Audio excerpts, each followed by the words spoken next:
પિતા પુત્રીના પવિત્ર સંબંધને લાંછન લગાડતી ઘટના બની ઉપલેટા પંથકમાં, જ્યાં એક નરાધમ દિવ્યાંગ પિતા પર લાગ્યો પોતાની જ સગી પુત્રી પર દુષ્કર્મ આચરવાનો આરોપ। 4 વર્ષની દીકરી ઉપર 4 વર્ષથી દુષ્કર્મ આચરતો હતો।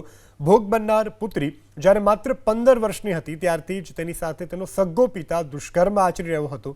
એટલું જ નહીં, નરાધમ પિતા પુત્રીને ઢોર માર મારીને શારીરિક અને માનસિક રીતે અસહ્ય ત્રાસ પણ આપતો હતો। પિતાના ડર અને સામાજિક બદનામીના કારણે પુત્રી છેલ્લા 4 વર્ષ સુધી યાતના મૂંગા મોઢે સહન કરતી રહી।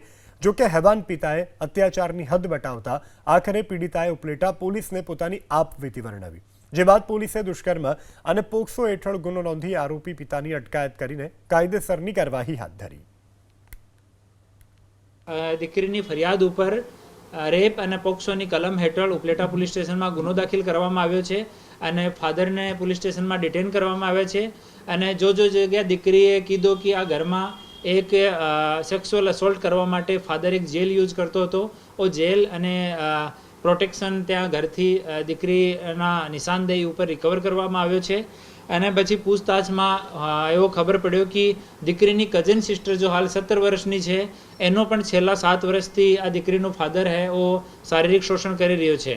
તો એક દીકરીની ફરિયાદ ઉપર ગુનો દાખલ થઈ ગયો છે અને બીજી જો દીકરી છે 17 વર્ષની, એની હાલ કાઉન્સેલિંગ ચાલુ છે। એના પછી એની ફરિયાદ લેવામાં આવશે અને એક ઓર ગુના દાખલ કરવામાં આવશે।